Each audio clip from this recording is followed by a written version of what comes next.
Hey, I'm Nick DiMatteo, and welcome to Music is Not a Genre, the interview edition.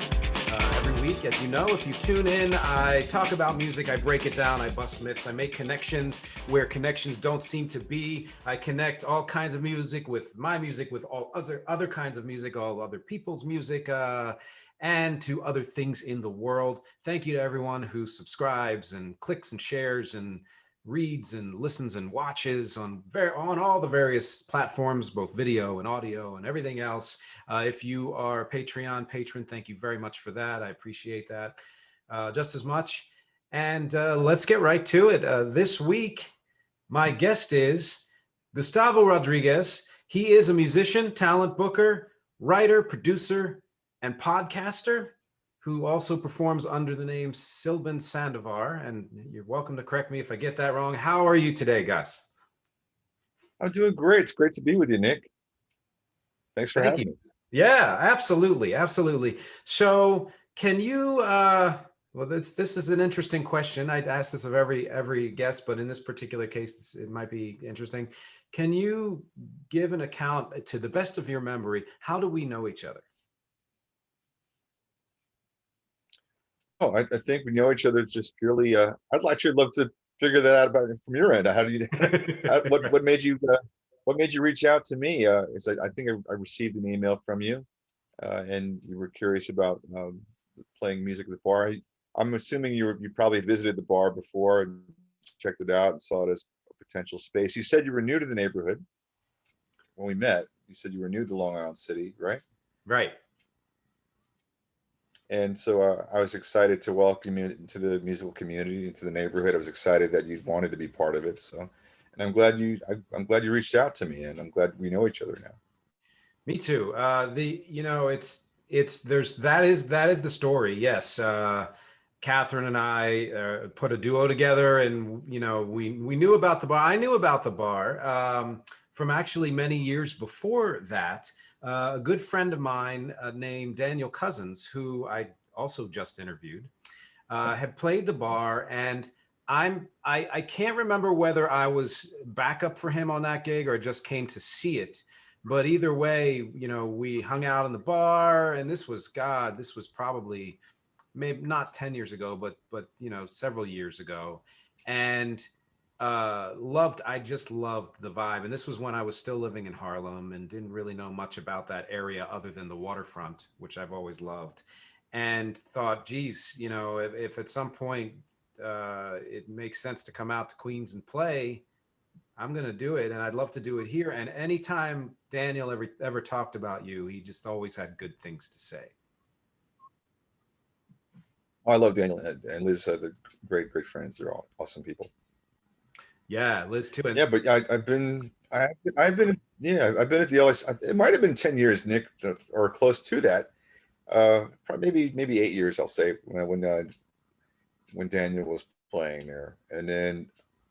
Um, when I first started to work at LIC Bar, it was 2008, and at the time, it felt like that area of Queens, that Long Island City neighborhood, was kind of first coming out of its cocoon, and there was still a little bit of a stigma attached to working in Queens, or having something going on in Queens, because Brooklyn was getting so much attention at the time. Everything was Brooklyn or Williamsburg or Manhattan too, but Queens felt like you know like the poor second cousin or stepchild or whatever is the term. And so it was fun. I delighted in having people come down that had never been to the neighborhood, that either blindly booked a gig or just walked in by chance, and see their eyes widen. oh, It exceeded their expectations. They didn't expect to find this little oasis um, where they didn't expect to find it. that's so true. And um, Daniel at the time was living in Astoria, so he knew Queens way better than I did. Even though I lived in Sunnyside from 2000 to 2004, Oh my wow! yeah, my entire Where experience coming from, right? yeah, my entire experience with LIC at the time was just coming down to the waterfront with my kids to hang out in the grass, and didn't know anything really about Vernon Boulevard or any of that.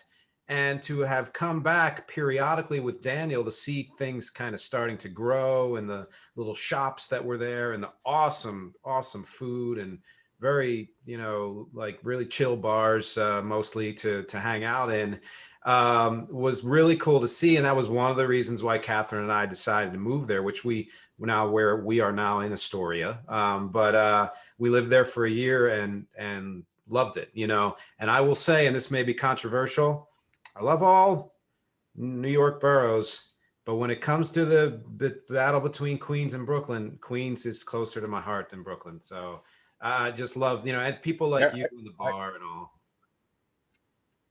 I tend to agree with you, Nick, and it's slightly more controversial coming from me because my roots are Brooklyn, but I definitely feel more affinity for Queens. Maybe because it got less attention, I'm just kind of inclined that way to go with the underdog, I guess. You know, but yeah, Queens has its own thing. It's its own character. It always has, and it has. I'd argue it's a little more authentic. It's more working class. It's organically diverse as opposed to something that was kind of preordained, planned, or say curated. So there's something very natural about Queens I like in that regard. Yeah, I have to agree. You know, I saw enough of Queens when I lived here the first time. I had a car, so we'd go out as far as Forest Hills and everywhere in between.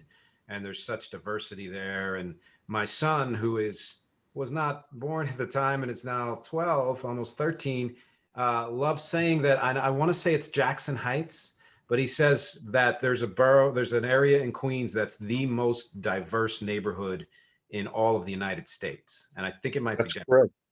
It's Jackson Heights / Elmhurst, I would say. Yeah, it's been said. Yeah, it's statistically the most ethnically diverse area on the planet. On the planet. Wow. Amazing. So while we're on the subject of, you know, Queens and Brooklyn and origins and stuff like that, a question I love to ask, because you never know what the answer is and how far back people like to go, but why didn't you tell everyone your story? Oh man, it's all over the place. Go for it. But I would categorize myself first and foremost, I think, as a late bloomer. I belong to the late bloomer society. Um, I mean, I've always been a creative person. I've always been artistic, but I didn't really come out of my shell and start, you know, trying to actually really do something with, you know, with anything until I was in my 30s. I kind of was putzing around, just lots of false starts. You know, I'd start a band, but would never leave the garage, kind of thing, you know. And I didn't start playing out. I'd actually start playing actual stages that weren't an open mic until I was in, you know, my 30s. And but I like that. You know, I think, and not a lot of nice things have happened that in the interim. Um, it's just people have their own path. You know, it has to happen at your own pace. And I've been lucky enough. You know, I've been able to pursue different interests, you know, music and as well, we might do it later, podcasting. You know, doing radio theater, we call radio theater, being a playwright, and it's being able to indulge in all these different interests. You know, I've been fortunate. So, but I've been, yeah, since I was a kid, I've always been inclined towards, you know, artistic things, creativity, and I'm kind of, I think I'm stuck with that for life. I don't know how to do anything else. You know, I always say if you get to a certain age and you haven't become rich from the thing that you're doing and you're still doing it, then you really must love it. You must Yeah, not be able to not do it, you know. yeah, I agree. And I think, yeah, that's a sad thing. Some people, it's so tied to careerism. You know, you know, I can understand if you switch careers and you have to make a living and make a better living. But it's sad when people, you know, put the canvas and the paints in the closet, you know, or the guitar in storage forever, and they stop that, they let that part of themselves die off. So that's sad. It's unfortunate. I don't think it has to be that way too. If you really want it to be a part of your life, you'll find a way for it to live and breathe and be part of what you do. It's a gift. If you have any kind of ability or talent or even desire, the drive to make things, you should always find at least a little space for that. That's beautiful. I love that. I wish more people could hear that and really feel it. I had a friend who was a writer. I knew him since we were teenagers, and he was a good writer. Just put it down in favor of whatever else life, came along in life, which happens. But I could Yeah. tell it was a disappointment to him. And on the other end, and who knows, it may be him one day. My mother has been a writer, kind of uh, dormantly for her entire life, and as of this past year decided she would finally write her novel, and she's 79 years old. Amazing. I love it. Love it. Yeah, and you don't have to feel alone. There's lots of your mom is a great example. There's lots of people that find their spark at it's not always going to be in your 20s and 30s. It could be anytime. Raymond Chandler didn't write his first book until he was in, I think, his 40s, or there's lots of examples of people that just kind of. Leonard Cohen was in his late 30s when he started to finally rise as a musician. He kind of emerged from being a prose and poetry literary artist into becoming a musical one. So I mean, there's you just gotta just not get. I think a lot of us get too hung up on I didn't make it and I'm not making a living at it, so I must I don't want to do it. It's too the dream. It's too tied to the dream. The dream isn't what I wanted, so it bums me out too much to do this anymore. That's unfortunate. I understand it, but it's unfortunate. But if you can keep that alive and keep that in your life, I think it's important. I think you should try make every effort to make that your part of your life. I agree, and I mean, we understand. So many people understand that kind of internal struggle. And how do you separate uh, things like success and age from just the joy of doing what you're doing? And we, Yeah, as a society, as far as we've come, and I do think we have progressed. There's still a stigma to age, and to think when you're in your 20s. When I was in my early 20s, I thought I was running out of time. I thought, geez, if I'm not successful by the time I'm 25, I may as well give up. And then you hit 25 and you're like, no, I think I really like this. I'm going to keep doing it. To look back on your 30s instead of forward, and to think that is in any way late, is ridiculous. right. It's true. As long as you have it in you, if you have something to say and you have the ability, find a way to do it. Even if you're not making a cent off it, it's just pure pleasure. It's pure, it's expression at the end of the day, right? So, and if people share in it, that the more the better, of course. It's always it's what we all really want, if we're being honest. But if you have that in you, it's the making that we get the pleasure in the process. I mean, how many musicians do you know that I think get the most pleasure just making the record, being in the studio, the activeness of that, when it's their, that's what, even though CDs and recorded music is changing, physical media is changing, has changed. People still want that artists still want that feeling of making that thing in the studio. It's very important to us. Right. There are things that no matter how the technology changes, that act of creation is still alive in some way. And Yeah. I had a brief conversation with people over at CD Baby, which is who I Oh wow. released everything through. And they're great. I mean, they've been around 20 years. They've seen the industry change. And I was asking them to make some changes on, I think, my Apple profile or something like that, my artist profile. And they said, we'll help you. But just so you know, there is a 7-month backlog for things like this, because last year we had such an influx of new recordings and new artists that we couldn't handle it all. And it Wow. doesn't seem to be letting up, Wow. which you gotta love. The pain that we're all going through, or whether it's this pandemic or any other part of life, and for that to have inspired that much of an increase in creativity and productivity, I just think that's wonderful. I do too. I applaud people for that. It's now, you said Boy, I mean, there's so many things we can go on here. Let's go back to the first thing. So you are, the way I got to know you was, and as you said, you started working at LIC Bar in 2008, and you've been the talent booker there, right, since then. Yeah. How did you, I find this an interesting question because I have booked talent when I've put shows together that were series, but that's sort of in its own little microcosm, I don't know, in a bubble. But I've never crossed over into that other part of the industry where you're not just a performer, but you're making the decisions like that. What was that like? Well, how did that happen? That's a great question. Uh, I just sort of fell into it. Up the street from LIC Bar is a bar called Dominique's Hoek. Yeah. I'm sure you know it. Yeah. Yeah, and I started out there. That place changed my life because around 2006, 2007, I can't remember, but there was an open mic there.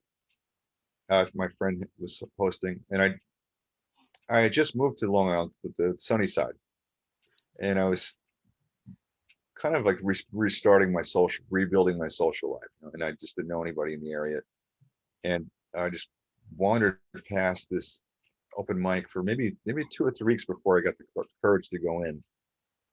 And when I finally did, it changed my life, and it led to all these different musical adventures I've been on ever since.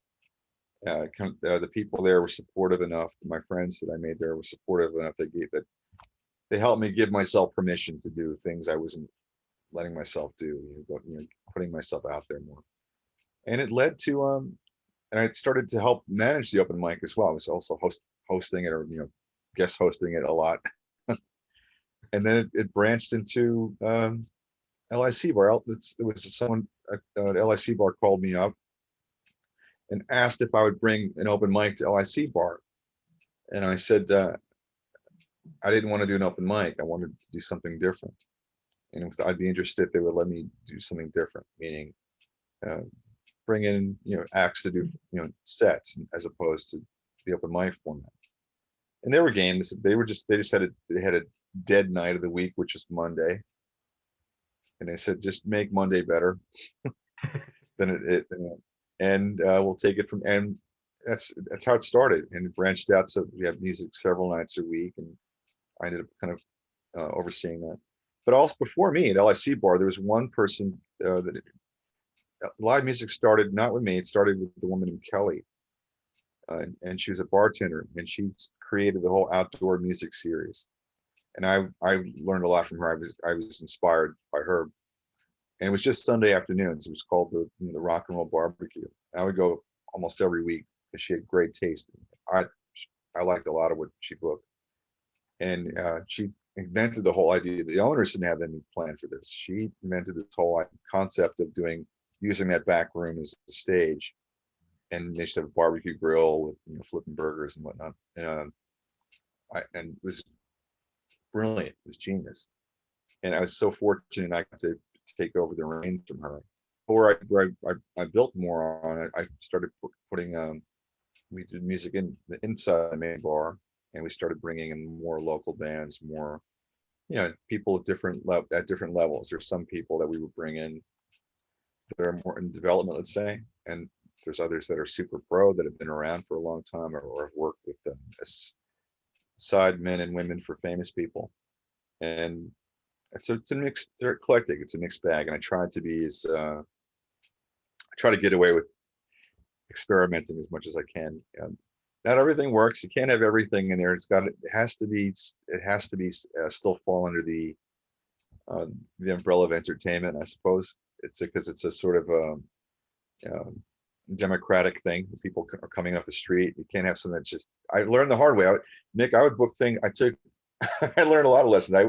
I would indulge eccentric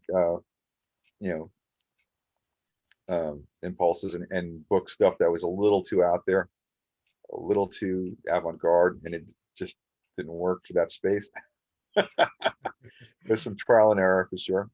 And every now and then I still like to sneak something in that's a little off center. I like to try to get the off center things when I can. But I also love I love when some music is just well performed and well presented.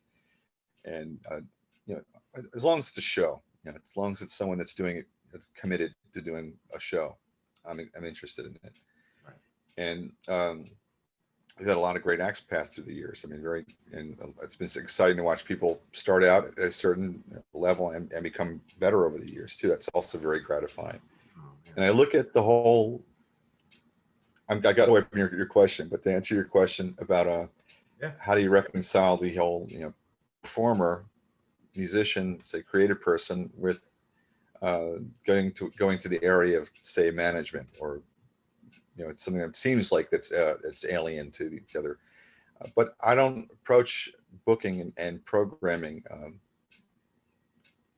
in any other way, for better or worse. I approach it like an artist. I still put it under the category of making things, of building things. So, to me is something I that's a way, maybe a way of director thing. So when I look at a show, I look, and if I get my way, I'm able to put together the bill I want to put together. And to me, that's kind of its own canvas. And I approach it from that standpoint. There's perspective, the whole creation of a show. Also, I like the idea of fewer brush strokes. I like to be minimalist in terms of what I do. I don't like to be too in the middle of it. I like to be kind of, not too visible. I like to be kind of, if you see me at a show at LIC bar, if I'm at a show, which I am most of the time, I'm not mingling too much with the artists. I'm just trying to stay out of their way. I don't want to disrupt them or, make them, throw them off their game. In fact, I want to protect the vibe. And so sometimes the best way to do that, in my opinion, at least in my case, is just to hang back and just be present, be there when they need you, but don't be all over them, fussing all over them either. So give them their space. That's great. The whole, when your first description of how you do what you do, it exactly corresponds with you being a director, and having worked with directors and been a director myself in film. There's such a different style in the way people put things together. And I know as a musician, when you're getting booked in a club, you don't know what personalities on the other side, or what their criteria are for, why they're booking, how they're booking, what they expect you to bring to the table and all of that. And you have to respect that because they're working in a place and they have certain requirements to fulfill. But aside from that, it's the personality that you're kind of looking for, like how artist friendly are they? They want you to come prepared, but do they understand that there's like you said, a wide range of artistry out there? And to have a venue for people like that to play, where it does rise above the level of an open mic, is something like any musician out there might agree with me. If we can multiply you by 10,000, I think that the club scene in the country would be so much more vibrant. And again, I understand money needs to be made, et cetera, but that feeling of you're there, you have curated a night, and you're there to support, but you're allowing the artist to fill that space and do with it what they will, is the greatest feeling. It's kind of the golden rule thing, Nick. I think part of what informed me, or maybe, added to my drive to want to do this kind of work in the beginning, especially, was as a performer, I had some, negative experiences, even painful experiences as a performer. And I'm sure a lot of us have those kind of stories where you go to a club and you feel mistreated, or you feel like you're on a conveyor belt or something. You just don't feel, special. You should feel, and I wanted to be different that way. At least I strove to be that way. I want, when someone comes into the club, I want to greet them. I want to say, hello, Nick. Hey, Nick, nice to meet you. If I never met you, I'm going to try to get a hint. If I see you walking with a guitar case, oh, that's got to be Nick. Okay. Let me say hello to Nick and let him know where everything is, and just make sure, put him at ease, help disarm him a little bit if there's any nervousness. Uh, just be the way I'd like to be treated, because I've been in situations where you've gone to a club and the sound person's cranky, or there's just no one is there to answer your question, or you're just kind of sitting there at the bar like waiting for someone to tell you what to do. I thought it doesn't have to be that way, because those little things actually will go just as far sometimes as having money. Throw it, it's its own kind of currency if you just treat people well, and you let them, make them feel welcome and appreciated, and give them a sense that you're invested, that there's a show happening tonight, there's something that's going to happen on the stage tonight that matters. It goes a long way, and I wish I do wish more people would think from that perspective, that are in the position that they're whose role is presenting, or presenting music, live music, especially in small clubs. I mean, that there's no excuse. I understand if you're doing something large scale and it's a bigger animal, but if it's a small intimate place, there's no reason why you can't have one staff person devoted to letting you know where, at least we're to put down your gear and come inside of a seat. That's not so difficult. No. Especially if they're not making a lot of money, especially if there are little to no money. That's the very least you could do. The very least, extend, go a little out of your way with the courtesy and personal touch. Yeah, and you'll have to say hello to my dog here, just so everyone knows we've got a guest, Olga. Hey. Yeah, what's that? I said, hey, Olga. Oh, yeah, Olga. He, Gus is saying hi. If you want to say, she's nah. Okay. So, yeah, I love that. And I always feel like this to me applies to bands. It applies to productions of any kind. It applies to companies, that the tone is set from the top down. And having performed at LIC Bar a couple of times now, it's not just you. I do think that your influence seems to permeate the people who are there. There was a real welcome feeling, and this is in a place that does get some people in. Many of the people who were there the nights we played did not know us, had never heard the music, and most of it was original music to boot, which is always a harder thing to get people into. And they were just so welcoming and supportive and really into what we were doing. And I saw that even with the other bands on the bill each night that were there. Yeah, I want you to do well.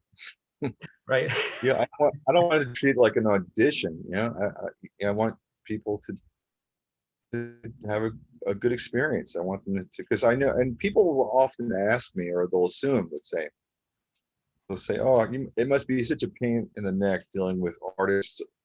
They must be so flaky and flighty and unreliable. And I always tell them, no, really, overwhelmingly no.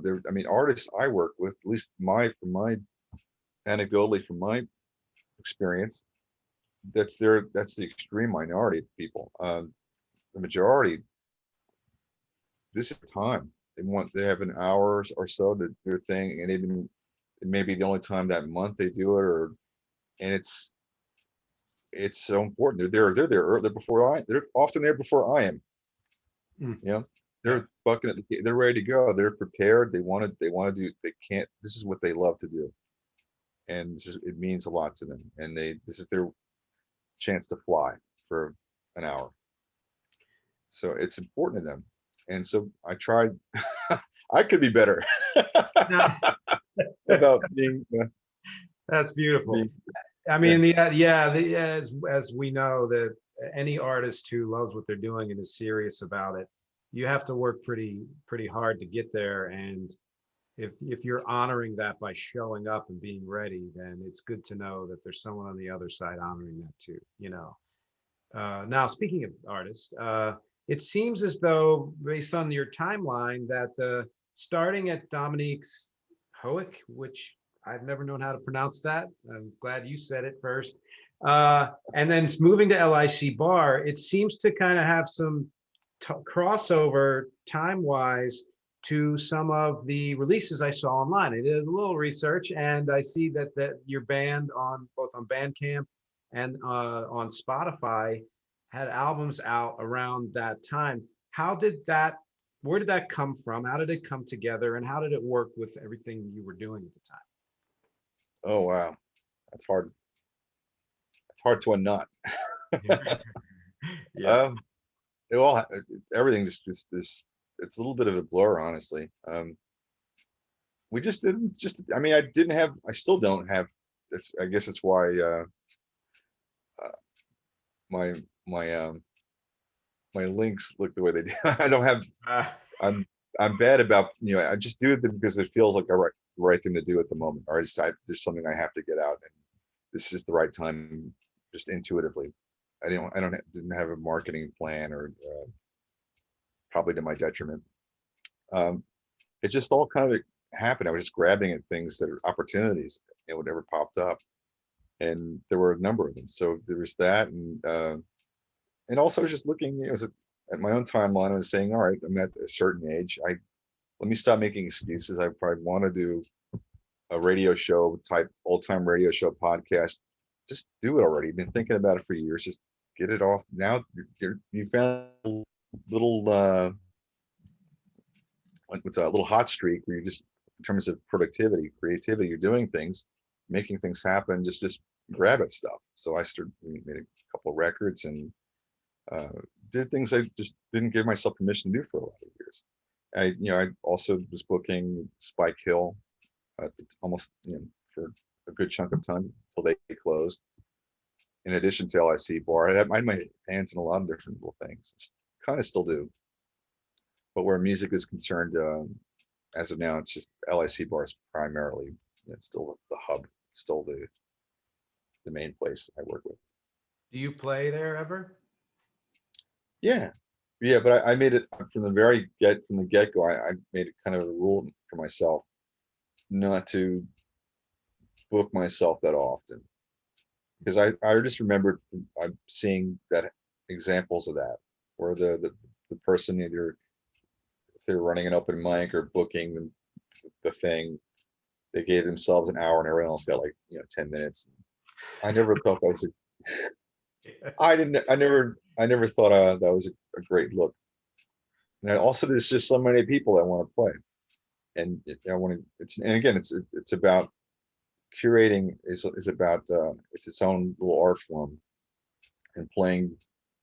If I'm playing all the time, I think that would distract from that. I was actually getting, especially those first 6-7 years as I was learning on the job, I was getting a lot of pleasure out of it, actually. So Getting a lot of pleasure out of which part of it? out of making shows happen, out of presenting shows, and so that was that kind of took over. Wow, that's great. Yeah, Well, but I and still consider myself a writer. I can still get those things they may be dormant for periods, but these lights go on and off. I noticed over my time. So I mean, I've been writing songs consistently for a while now, but I know that is still in me. I know it's not dead either. When it wants to come out, it'll come out. Like maybe when there's a gun next to me. hey, whatever motivation you need, right? It's good that you're in touch. I'm right, but I just haven't committed to putting anything into records or shows, and that's okay. I don't have any hang up about that. I don't feel guilty, honestly, about it. So, No, it's everyone works differently. That I interviewed a guy who has released 103 albums, and it's because he believes that everything he writes, he deserves to be recorded, and he wants to record it, and he sits down and does it. And then I have, like I probably record half of what I write just based on what feels like the thing to do, and then your work, the way you work is different. I think being tuned in enough to know that when that strikes, whether it's the writing process or the recording process or performing, that you have that feeling that you're ready. It doesn't have to happen a month before or 3 months later or 2 years before. It's when it happens, it's the right time because it feels right to you. I agree. I mean, there's even where writing is concerned, there's different schools of thought. There's some people I've encountered that will be a little judgmental, just saying if you're not writing every day, you're not really a writer. I'm like, oh, I don't I don't buy into that myself. You it's true for you, doesn't mean it's true for someone else. And I think there's something to be said for not, at least when it comes to sharing with, the world outside of your bedroom or your workspace. There's a lot of noise in the world as it is. At least it's my feeling. And I like to just say something when I have something to say. Yeah. Yeah. I don't feel the need. I don't feel the need. It's 6 months gone by. I haven't put out. I have no creative output.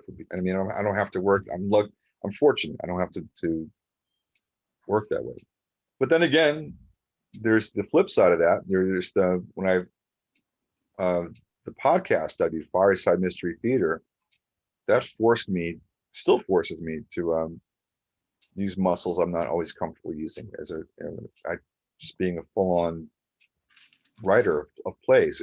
Fireside Mystery Theater is a podcast my friend and I, Ali Silva, created in 2014. It became a podcast 2014. We were doing it at LIC Bar before that, a couple of years before that, just workshopping it and developing it. It's a show of original material done in the style of old time radio, and it's got a lot of bells and whistles and little moving parts, and it's a challenge to put. And we have now a cast of like 10, 12 actors and musicians. It's a bit of an operation. And the podcast is done well. It's a podcast that we have about, I think at this point, 4 million downloads of the podcast.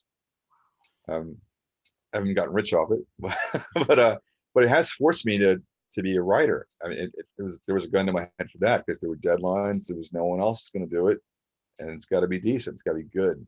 It has to be good. It has to be something that the actors will. No one's making any money off. The actors have to be motivated by having good things to work with. So I carried a lot of that. I have more help now with writers, but for a good chunk, I was carrying most of the load, and it was difficult. So that's a case where when you're forced to be prolific, that can be good too. But with music, I'm not forced. It's still not forced that way.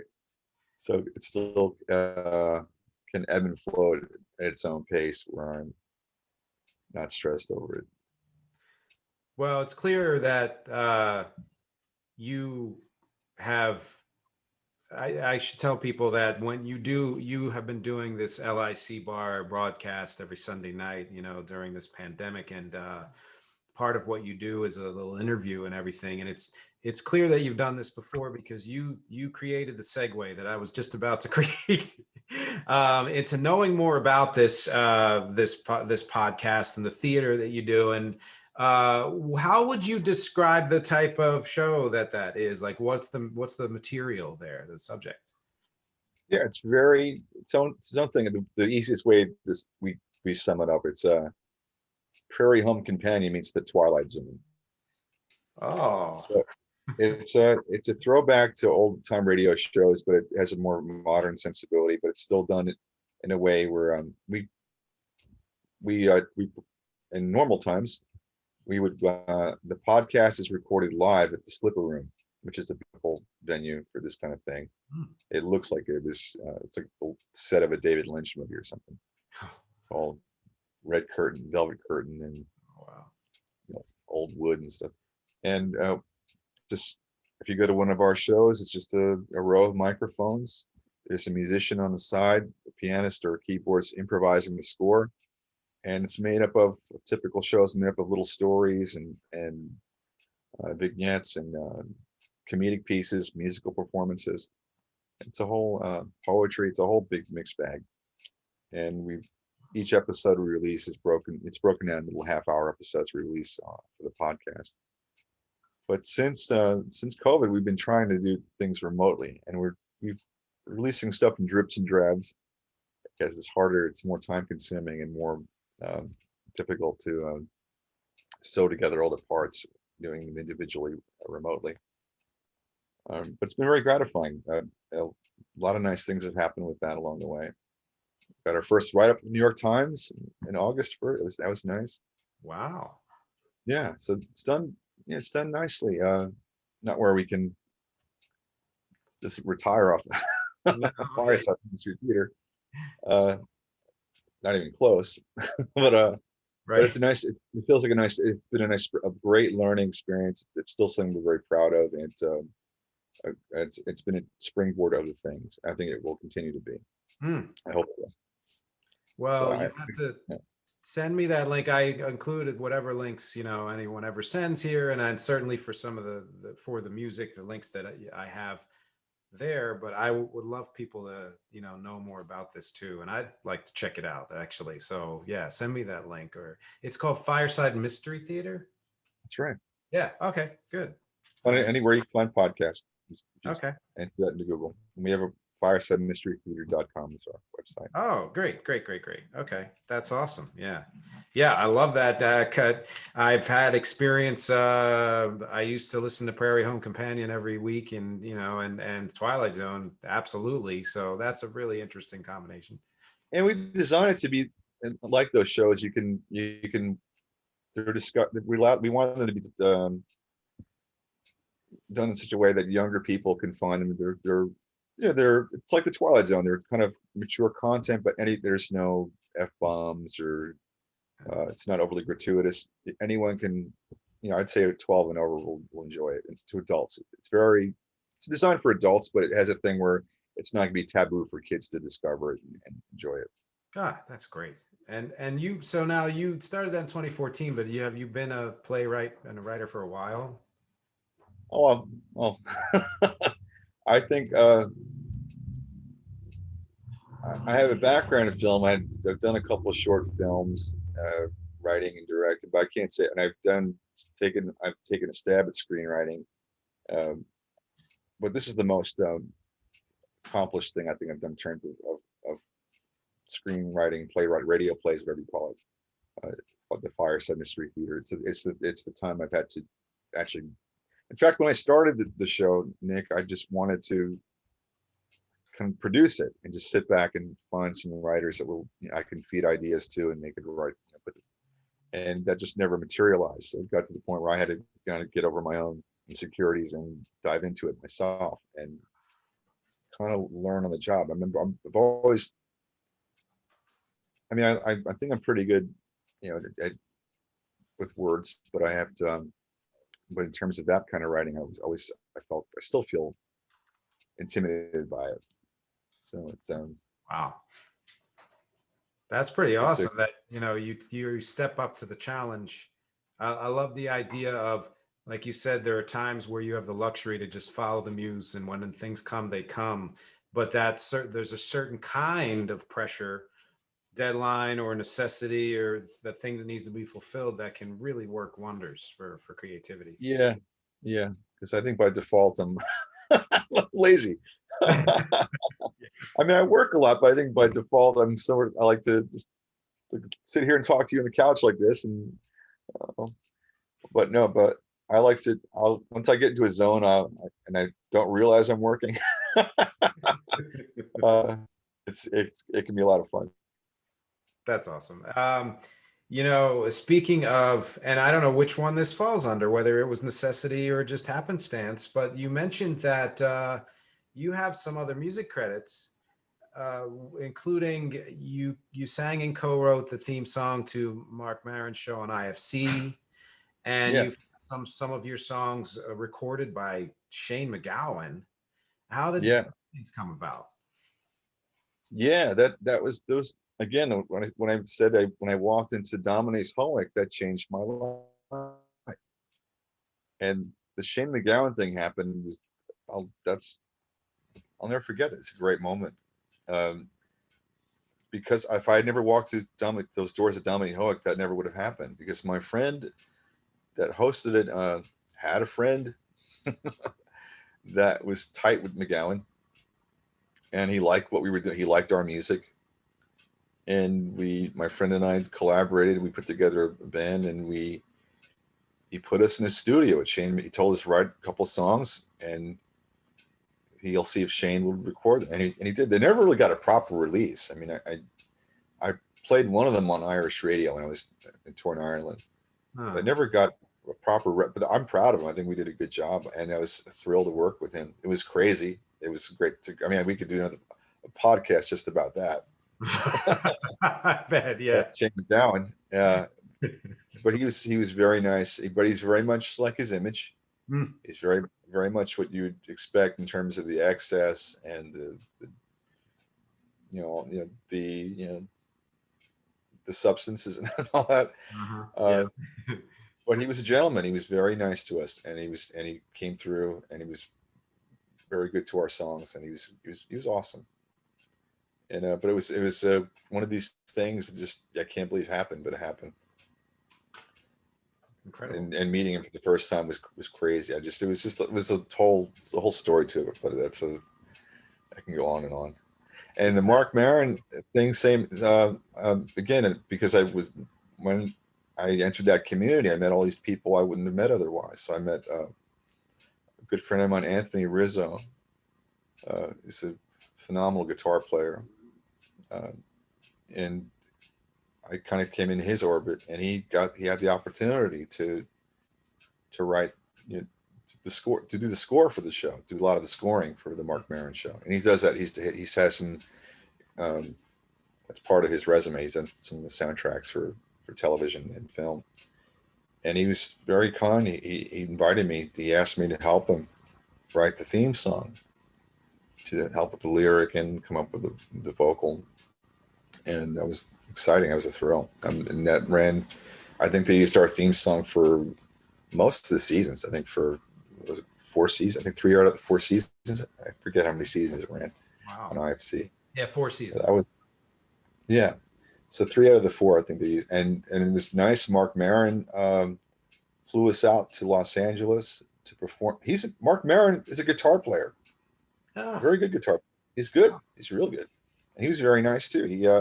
He flew us out, and he wanted to release the soundtrack to his TV series on vinyl, and he had a record release party in LA. I forget the club, but he invited us out, and we backed him up and played blues rock and it was a lot of fun, and it was a great experience. And he was very kind to us, and he's very much like his character.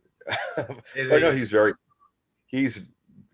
nice, but he's remarkably like what you see on television. That's the aura he has, in real life. Nice. That's the impression I get from him, that he's very genuine in everything he does. That he's kind of representing himself, Yeah. It's nice. But there was a moment, there's little comical things that would happen that were like we were going to the recording studio, to the rehearsal studio, excuse me, before we did the record release show, and he shows up in a little, very, very modest car. I think it was like a Honda or something, and pulls out. He has no case for it. He had a guitar, had a Gibson, I think P90 or something in his hand, and a little practice amp in the other. We're walking to the studio, and he trips and bangs the amplifier into a concrete step, and it was quiet for. We're like, oh my God, is this really? It was like a little moment from your show or something. Yeah, right. That is, and you say all this stemmed from you walking into Dominique's Hoek? Yeah. Yep. Prior to that, I was just kind of feeling around in the dark, and I don't know what I was doing. I lost years, I guess. Yeah. In some regard, but that changed everything. I mean, I felt like things were happening. Ever since then, I feel like things have been still happening. That's a hell of a run. I mean, that's quite a while ago. I think those, we get I don't know, contemplative about the years that we feel like we've wasted or lost. And it's not something that's even easy for me to shake in some ways. But there's a school of thought that says that that was, thing that needed to happen, that things were baking in a Yeah, certain way before they were ready to be, sure. released. And those kinds of moments, I think, are a testament to that, because whatever else was going on, you make this decision. And from that decision to walk into that bar, all these other things happen that have unfolded over the last 15 years or so. um though it's just those small times where you're like, whatever it is motivating you to put yourself out into the world in a certain way can make the hugest difference.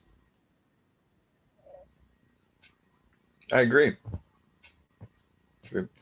Another funny thing I'm thinking of, it's a little off subject. When I Yeah. first started booking LIC bar, I didn't have the network really. I didn't really know. I knew it was growing. I was knowing more, getting to know more and more musicians, but I was just limited. So when I got this thing I took on the LIC bar, I was quickly, even though I had one night a week and I just got to come up with 3 acts a week, I was starting to run out and I didn't want to put the same people over and over again.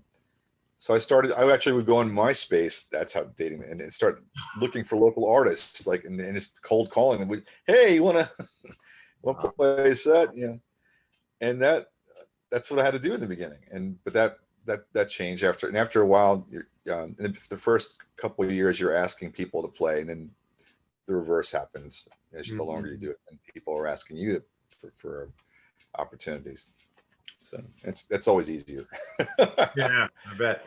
Is LIC bar still trying to make a go of it right now? It really hasn't been closed. It's been open almost the whole time. They just haven't been in a position where they can comfortably do live music yet. But Yeah. that's coming soon. I just had a phone conversation with the owner, and he still wants to make that commitment. So we're going to put our toe in the water. Uh, if we're getting some warm days in spring, we'll throw a show here and there and see how we'll test the comfort level of both the audience and the performers to see how far we can take it. That's great. That's the only way to do it, because there it's true that Catherine's in touch with the theater downtown at the Horse Trade, and they put out a survey about all the changes they made in their venue to make it safer, and would that bring you back to seeing live theater? And the majority of people said no. They're just not ready yet. Really Yeah. So interesting. I Wow. think it's a tiptoeing in and showing people that it can work, and showing yourself that it can work, and then hoping that it kind of builds from there, which it will. But in the meantime, anyone who is on Facebook every Sunday night, 8 o'clock, right? Yeah. The Eastern time. Yeah, Gus does a live streaming show with a short interview and performance with usually two artists. Yeah. If you're around on March 28th, please tune in, because Catherine and I will be performing then. But I'll tell you, every yes synergy. Um, yes, you need the hand gestures. Uh, those of you listening on the podcast platforms, you're out of luck there. I'll have to describe the hand gestures for you. But it's great. I mean, you bring to the LIC bar live streaming what you bring to the live club, which makes me excited for what we hope the rest of this year is going to bring.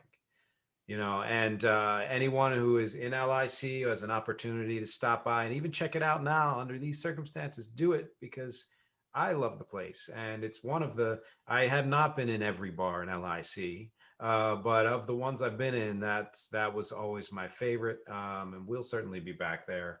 And along with all of that, is there anything else that you want to tell the audience before we wrap here?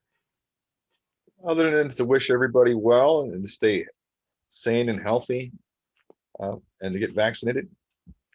Uh, I think that's all that's left on my end for now. Until Well, maybe the next time. Maybe there's another time we'll expound on other things. there's always more. There's always more. And I hope that, at least for this time around, that everyone who's listening checks out the links below, because man, one of the joys of starting this interview series and being a part of the arts world at all is discovering how many other talented people have that you didn't know. And I learned a lot from talking to you, not just about what you do, but just about how things are in general, which is always one of the great things about talking with you. And thank you for doing this. I really appreciate it.